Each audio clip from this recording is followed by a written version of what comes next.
What's up, guys, and welcome to GameScript. We're going to be breaking down one of the games with the highest total on the week in Thursday Night Football, and I'm going to get into it right after this.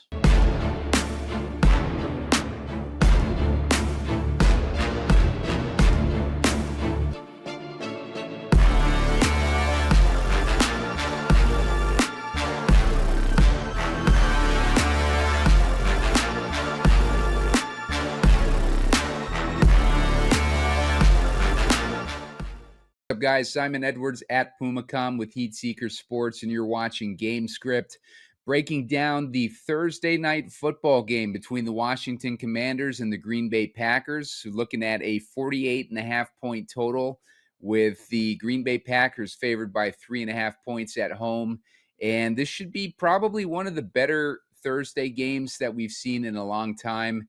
And it's setting up to be obviously a high-scoring game, and we got a lot of potential options for captain in DraftKings SHOWDOWN or FanDuel MVP.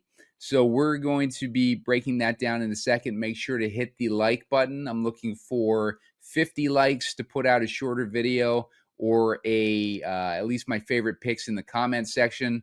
The good news about the last show that I did for Monday Night Football is that I had 3 out of 4 picks correct. They ended up in the winning lineup and at least DraftKings $15 contest. But the bad news was the only guy that whiffed was my captain. So my captain completely whiffed last week or last Monday, and everybody else hit. So 3 out of 4 was not bad. It's just unfortunate that my captain was the one that whiffed. But we'll try and make it up here and get it right in the captain spot for this analysis. I think I have a few options that seem like pretty good candidates this week. So I'll break that down in a second. Make sure to also subscribe to the channel. I'm looking for 2,000 subscribers. I need about 250 more to get to that point. I wanted to get there by the end of week 2. So if you guys can help me out and hit that subscribe button, you're going to want to hit the subscribe button because, whenever I post these videos, you'll be able to sign up for the alerts for when these videos get posted. There's no set time on when I usually post these things. I try to post them, like the day before, or at least the morning of, and try to get it out as soon as possible. And also, I'm going to be unveiling a secret weapon for you guys to be using in your NFL research. I'm developing a website, and I am very close to unveiling it. It's probably going to be the end of September, early October, but it could hit at any time. And you guys are going to want to be subscribed because YouTube subscribers are going to be given access to a free beta preview of this website, and going to be giving access for free to my YouTube subscribers, at least in the beta mode, until we're ready to launch this thing for real. So make sure to subscribe to the YouTube channel so that you can get access to that. And let's dig into this game. So like I said, we're dealing with the Washington Commanders versus the Green Bay Packers. This should be a pretty interesting game. I don't really know if it's going to hit the total. I think Green Bay's defense is very strong this season. Obviously, they picked up Micah Parsons, and that's a huge advantage for the Green Bay defense. On the Green Bay offensive side, we're looking at some significant injuries. Let's see. Let's dig into that here. We're looking at a couple of the offensive linemen are out. Looking at left tackle, John Williams is out. We got the center Monk, Travis Glover on IR. We got a lot of depth issues there. Then we also got Christian Watson, obviously out he's going to miss a large part of the season. We got Zach Tom is questionable, and Aaron Banks is questionable. Those guys got hurt in the week 1 game. So if those guys miss, we're looking at a lot of depth issues on this offensive line already, and these are two starters. So if they're out for Thursday's game, that's going to be significant for Washington's defense against these Packers, obviously. Micah Parsons is questionable. He's been dealing with a back issue, but he played, I believe, 30 snaps in that first game, and he made an impact already. I think he got at least one sack in that game. As far as the rest of the defense, we're looking at some depth issues here as well. Nate Hobbs is questionable. He did not play in week 1. He's their new cornerback.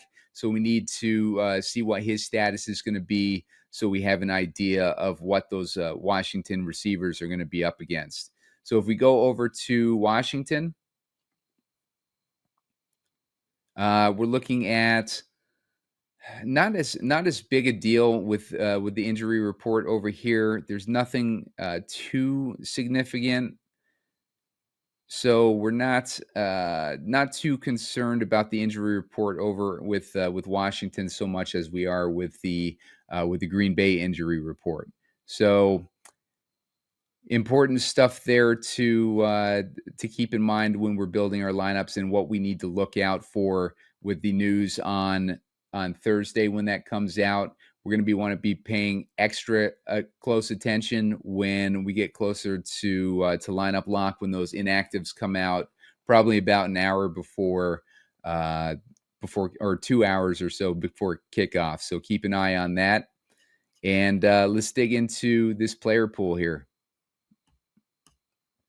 So Jayden Daniels, obviously, had a stud season for his rookie year.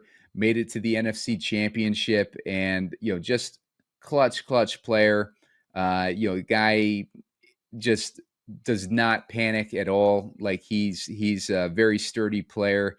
Rushing upside, passing upside. He's got the whole deal.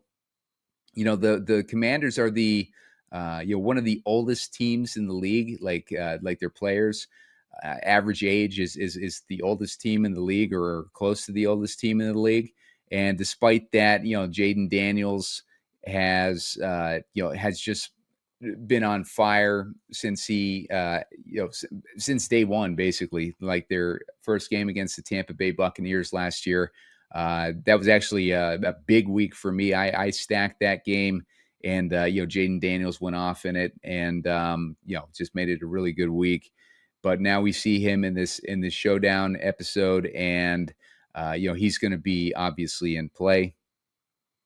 One thing with Jayden Daniels that's going to be questionable for him is the Micah Parsons situation, and how effective Micah Parsons is going to be against him. With Josh Jacobs is in a situation where they're home favorites. If the offensive line is healthy, Josh Jacobs is going to be in a really good spot. The Commanders were giving up 22 DraftKings points a game to the running back position last year. It was a pretty good matchup to target last year, targeting Washington against these running backs. So if we get that situation where the offensive line, even if the offensive line does have injuries, I don't think that I'm too worried about Josh Jacobs in this matchup. I think he's going to be in a really good situation. Washington allowed, according to Rich Rebar, 4.9 yards per carry to running backs last year, which was 30th in the league, and 2.02 yards before contact per rush, which was 31st in the league. So to give you an idea of how bad Washington was against the run last year, obviously they have shored up their their defense in general this year. But Josh Jacobs is one of the stud running backs. They did well against the Giants last week, but this is a completely different team. The Giants are just a complete joke right now. So if we go to Jordan Love, he got hurt in week 1 last week, and he had a down season compared to what he had in 2023. I think we're going to see Jordan Love closer to that 2023 version that we saw, and he's going to have a difficult matchup against Washington. Washington's defense improved as the year went on last year, and became a very difficult matchup for quarterbacks. They only gave up 15.8 DraftKings points a game last year. And Dan Quinn, obviously the mastermind behind Dallas's defense prior to joining Washington last year. And Dallas always had a really good defense under Dan Quinn. And now he's facing off against his old player in Micah Parsons too. So another interesting matchup there. With the passing game in general, the Commanders gave up 18.9 DraftKings points a game to wideouts, and they gave up, 17.9 DraftKings points a game to the slot position. So slots were a much better matchup. Slot receivers had a much better matchup against Washington, so we want to consider that when we're looking at our pass catchers for Green Bay. That would be obviously Jayden Reed and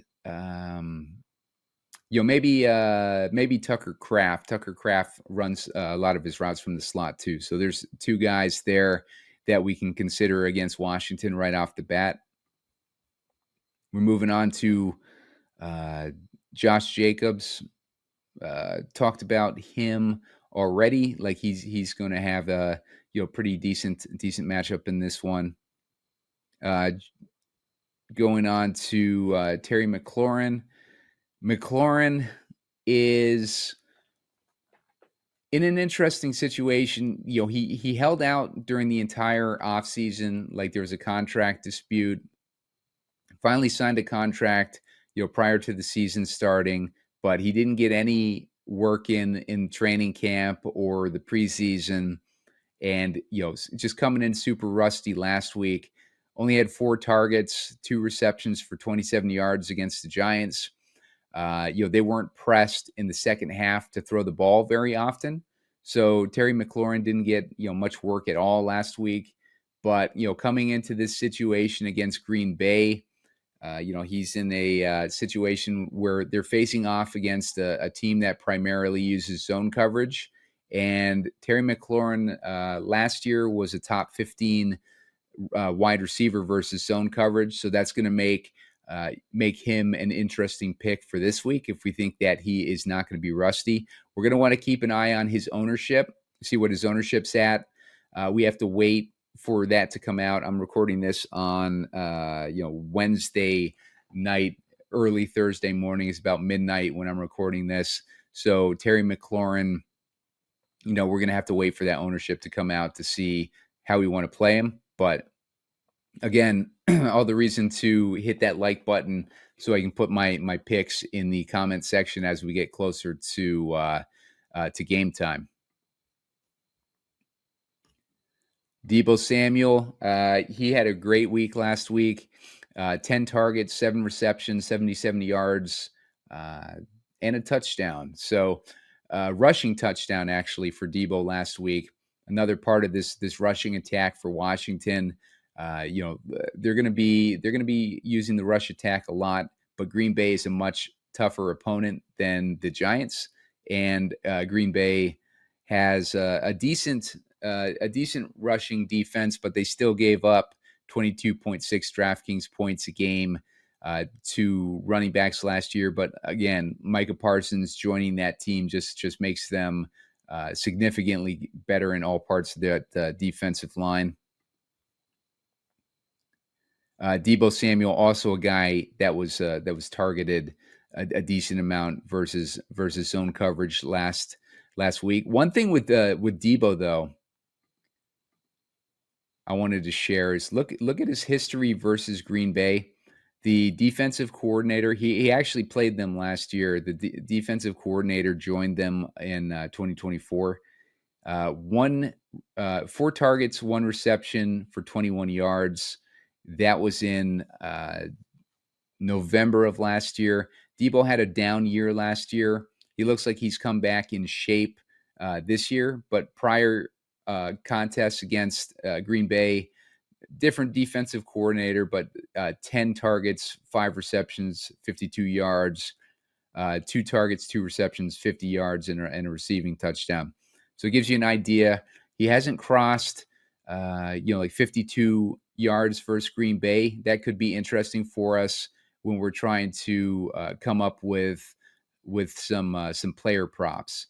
I'm going to be putting out an underdog video in the morning with a probably a 4 or 5 pick 'em, and try to figure out a way to to take advantage of GameScript that we come up with on the show.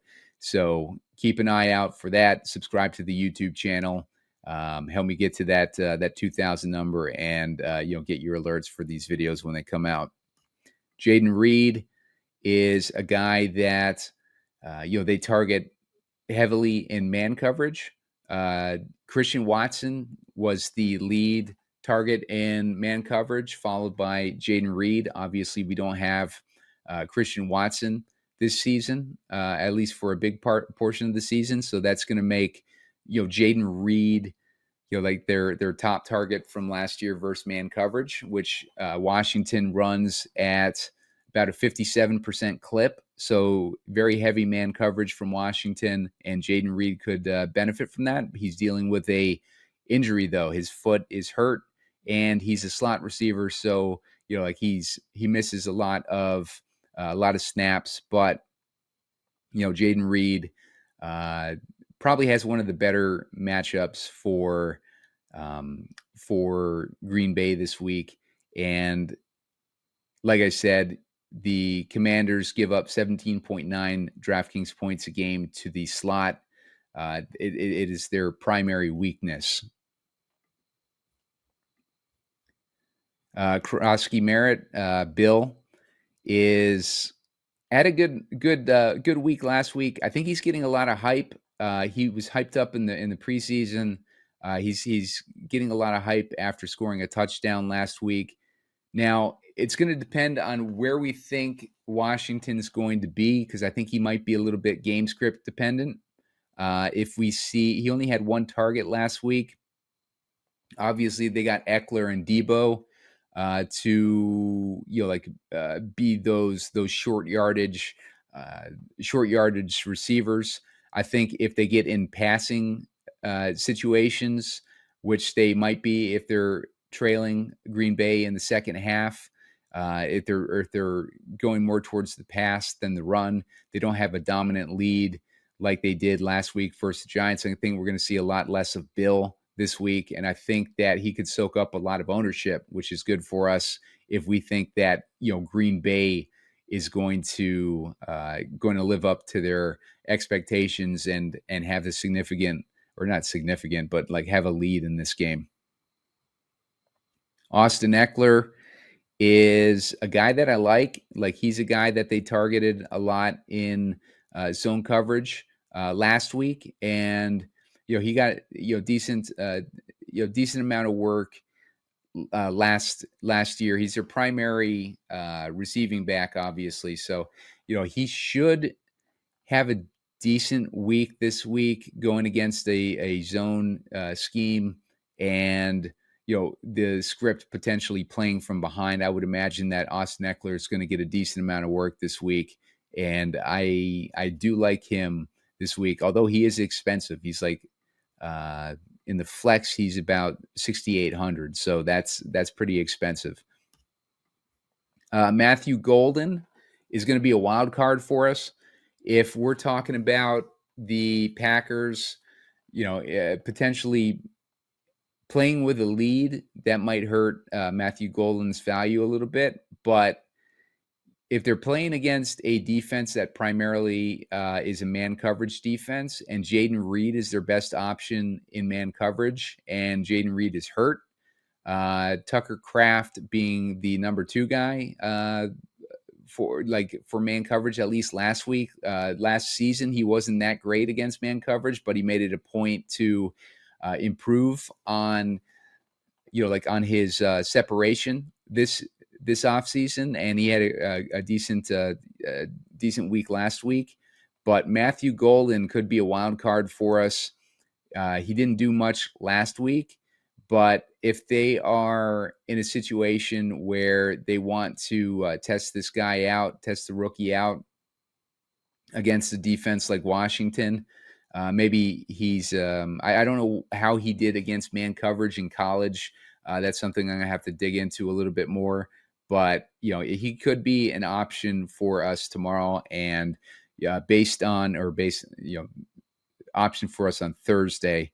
And based on, what he did last week, he should probably go a little bit under owned. So if we see him with low ownership, then Matthew Golden, their first round pick, should be in play for us. Skipping through. Malik Willis is a guy to keep in mind. They may try to. I was watching Gruden's breakdown of this game, and he mentioned that they could convert Malik Willis into a Taysom Hill type of guy. So using him at the goal line and stuff like that, we could see a rushing touchdown by Malik Willis.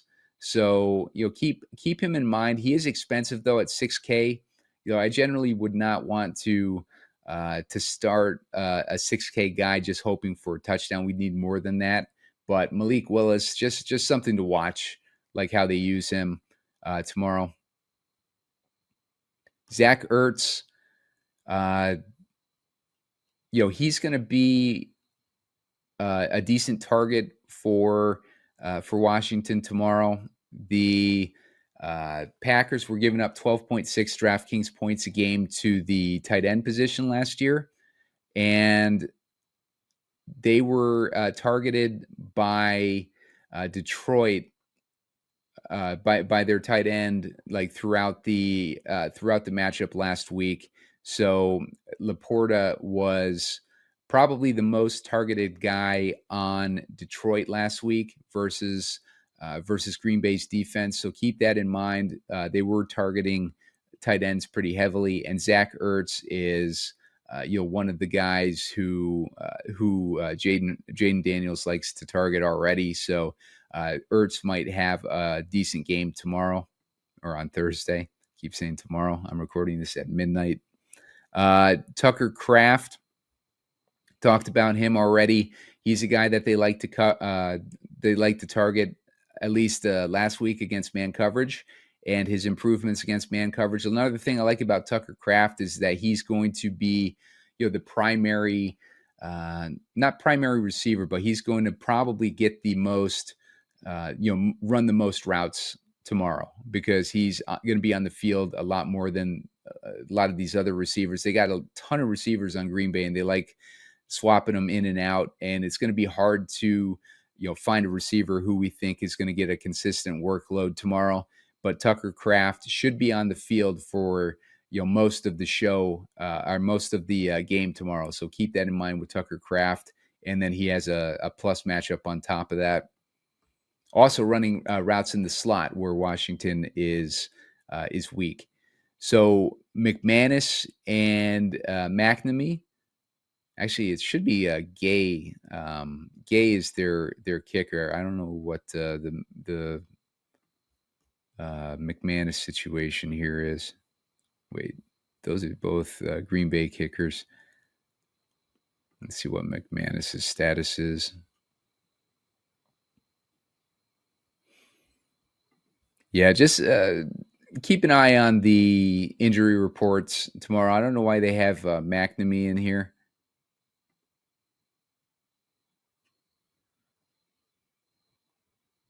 All right, it looks like he's just an emergency depth option. I don't know why they have him priced so high, but McManus is the primary kicker for Green Bay. Matt Gay is the kicker for Washington. Washington last season, they had to go through several kickers throughout the season. Zane Gonzalez was their kicker throughout the playoffs, and for whatever reason they put him, they took him off the team, and Matt Gay comes in to replace him. But he'll be a guy for us to keep in our player pool in what should be a close game. And Green Bay's got a good defense too, so if they're able to move the ball, it can get stalled out in the red zone. The only problem is with Washington is they go for it on fourth a lot, which isn't good for kickers in general. So, I would tend to lean McManus more if I wanted to start a kicker. But I do think that LaFleur will get more aggressive too in a matchup like this, and we might see just less kickers in general, depending on like how aggressive these coaches want to get on fourth down. Let's see. Packers D. I don't hate the Packers D. Jayden Daniels was sacked at, I believe, the highest rate out of any quarterback last year, or one of the highest rates. And we should see they should be able to get to him like a couple times at least tomorrow. So anytime you got a team that has the ability to to get sacks and pressure, we have the ability for the quarterback to make mistakes or potentially sack fumble it. So Packers defense I don't hate, but it's tough tough to start any defense against Jayden Daniels. But they're 4,800. Commanders D I like more, especially if they have that issue with the offensive line. They are playing obviously a road team. They are the road team. The situation with the offensive line with the Green Bay Packers is going to determine how valuable these Commanders defense could be tomorrow. So keep them in your player pool, and we'll see what's going on. Romeo Doubs had, I believe, one target or two targets, 68 yards, but one of those targets was or 4 targets, 2 receptions, 68 yards. One of those receptions was a 51-yard reception, I believe. So Romeo Doubs, playing that deep role, probably filling in mainly for Christian Watson, at least until Matthew Golden is up to speed. Romeo Doubs, though, a guy that we want to keep in our player pool.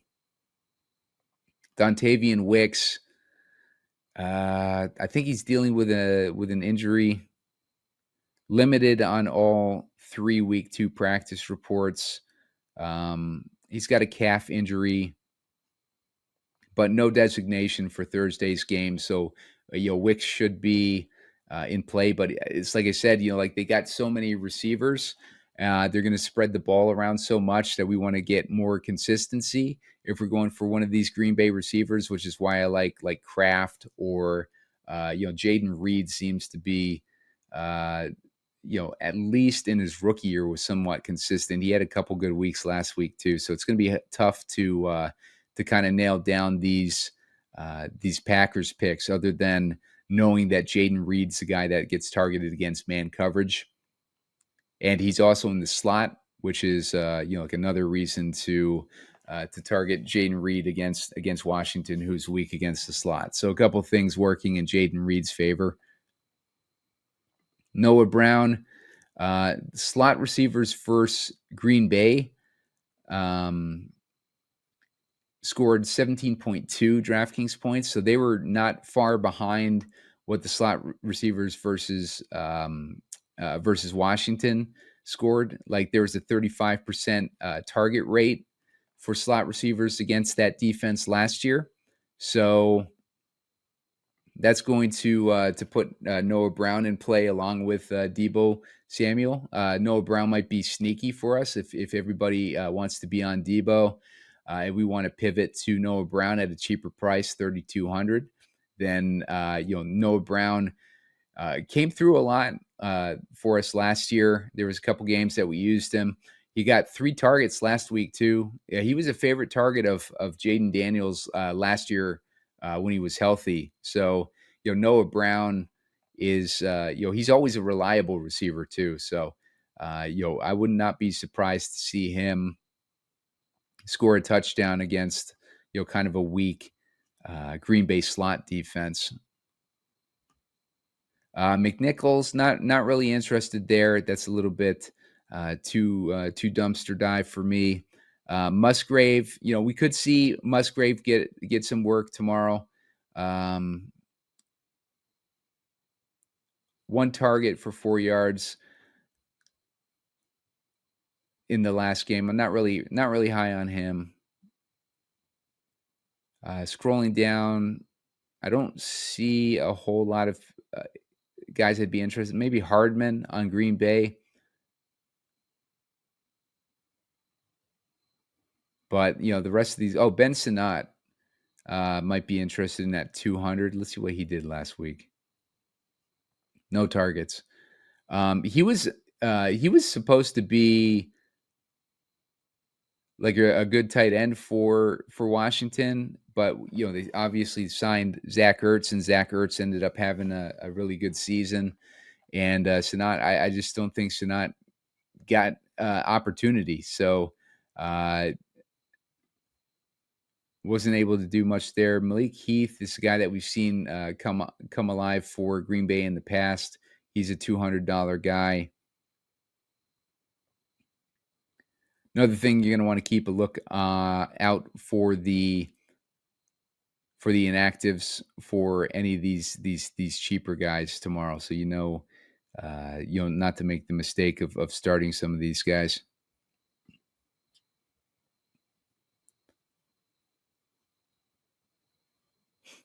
Nothing really there for Luke McCaffrey either. So, all right, let's go ahead and build these lineups. I think for the chalky lineup, we're going to want Josh Jacobs in the captain. I think he's going to be a popular captain option. Jayden Daniels, obviously, people are going to want to start him. I think Debo is going to be the popular receiver this week with the recency bias. Let's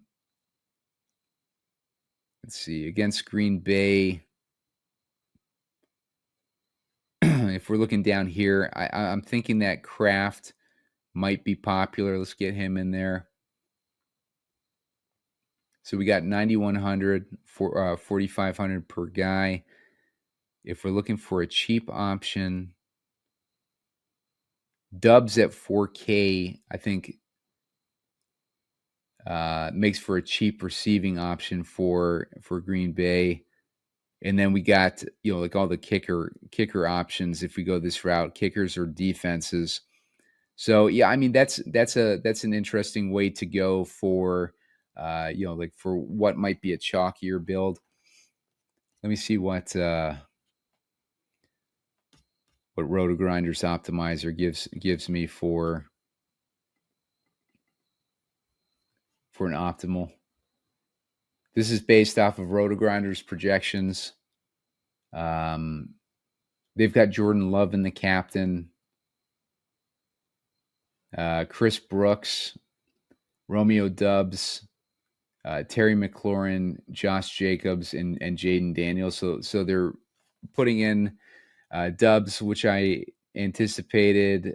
They put in McLaurin, put Love in the captain. So a little bit different there. Who's my expensive guy? What's the expensive guy that I put in there? Debo. Debo was the guy that I put in there. So, yeah, a little bit different setup. What's Debo's price versus McLaurin? Yeah. So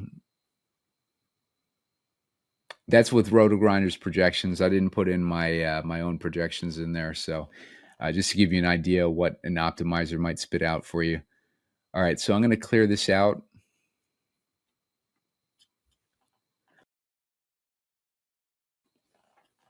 We'll get into like a cheaper option in the captain. If I'm looking for a cheaper option, I'm going to start with a Kraft in the captain option for us.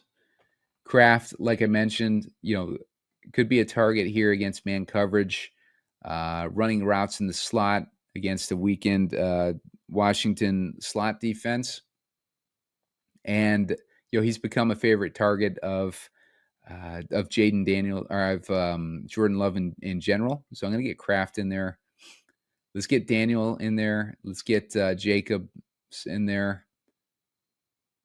And let's say McLaurin is the guy that has a breakout. I like McLaurin in the matchup in general, like just based off of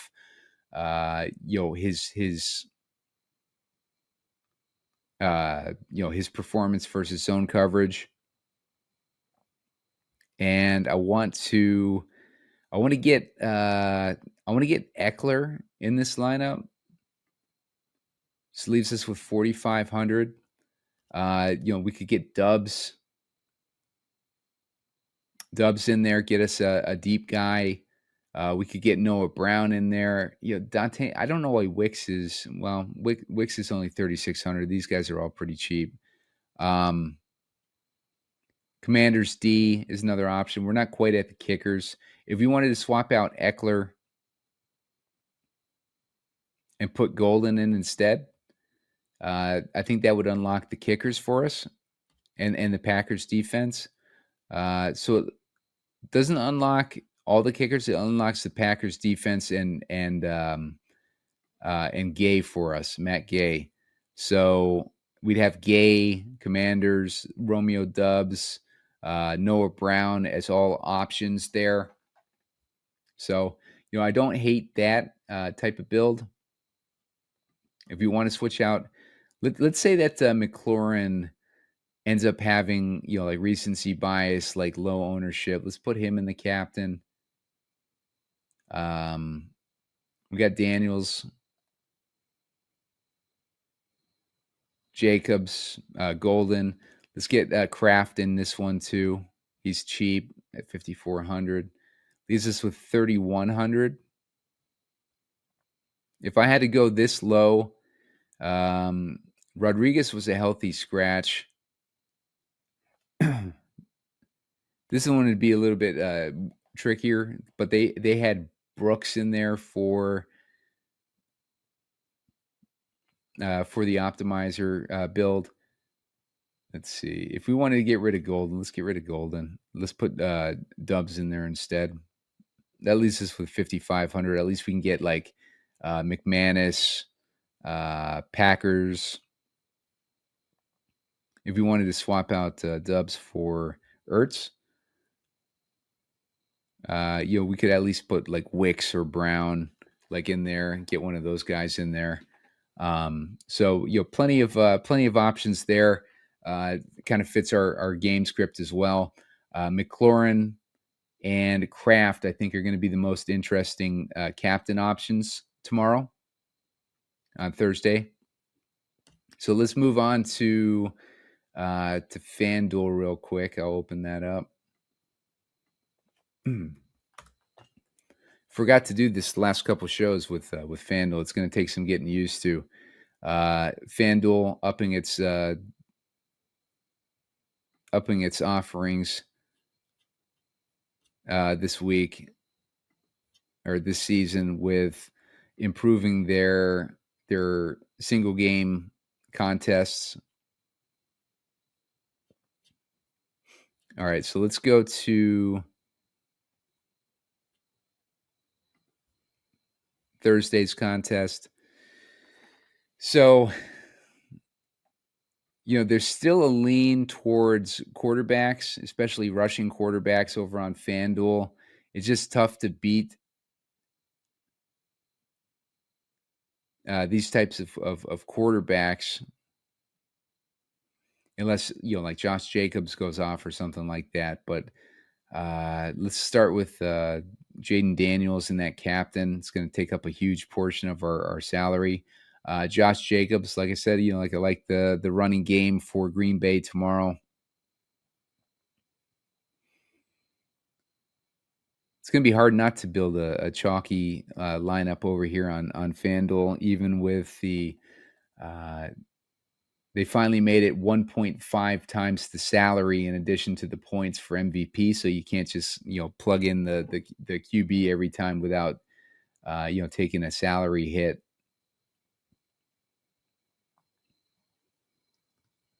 Let's see if there's any cheap guys that are good.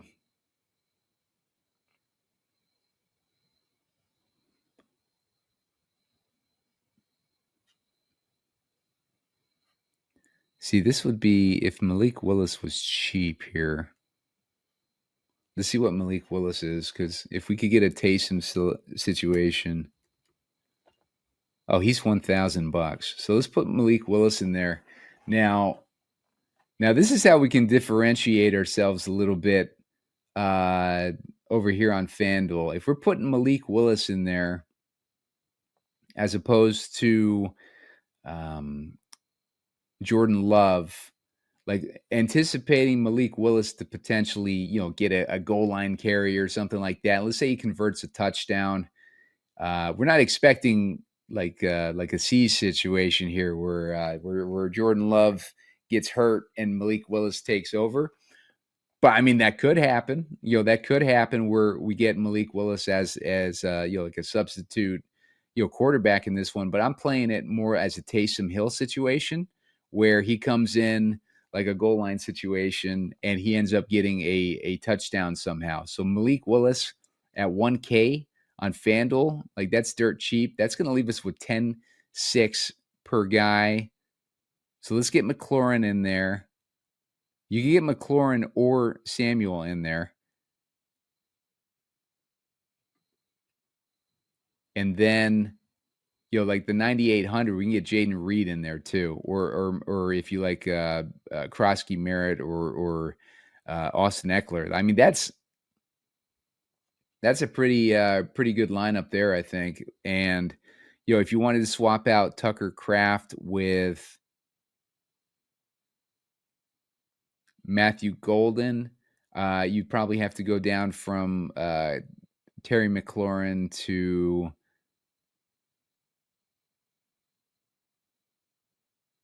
Debo or something like that. So, I mean, that's a pretty damn good FanDuel situation. I don't mind that at all, because that Malik Willis is going to, he's probably going to be like 2% owned or something like that, and that'll differentiate us enough from the field. Like if we have, the super chalky captain option, so we'd only be competing with 2% of the field if we had Malik Willis in our lineups there. Thank you, John Gruden. Check out his breakdown of the game. I always like watching those Gruden breakdowns. They're entertaining, but they're also like the guy obviously knows his football, and he breaks down these games and gives a really good analysis. You can find it on YouTube. Just look up John Gruden on YouTube, and you'll find his channel. But that's a really decent way to go there. You could swap it out. Like let's put Josh Jacobs in the captain. MVP. We'll get Jayden Daniels in there. Leaves us with 10-4 if we have this the same build. 10-4, we could add Debo into this if we wanted to. Although if I had Debo and McLaurin in there, I don't think it makes a lot of sense to have Jayden Daniels not in the captain. But I mean, that's just kind of the situation that we would be in, because we're paying much less salary for that captain option. So it opens up Debo. So we're hoping that Debo can make up that point differential there. So, a couple good options for us to go in these. Oh, you know what? I forgot to share the freaking screen. All right, let me go back here and share this screen. All right, so this is the FanDuel build. Josh Jacobs, Jayden Daniels, Tucker Kraft. Look at Malik Willis here at 1K, Terry McLaurin, and then you're left with enough salary to put in Debo. If we did it the other way, we got Jayden Daniels as our MVP. Then we got Josh Jacobs, and then that leaves us in a situation where we got 9,800, and that puts us in Jayden Reed, Austin Eckler, Bill, and all these other dudes. So I mean, both those ways I think are good ways to build, and I think it's going to be a fun fun game for Thursday night. Make sure to subscribe to the channel. Like I said, I'm going to be announcing the secret weapon. You guys have seen me make these calls in the past with, Chase Brown before anybody had heard of him. Guys like that, like the, what do you call it? The captain options with Isaiah Likely. Had a couple of those, like Samaje Perine in that week that I almost won 118K. A lot of those I get from from the news and nuggets that I read, and I've decided to make a compilation of like a news site to give you guys access to the same news that I'm looking at, and try to develop it around like my strategy for when I play DFS or when I play these showdown slates.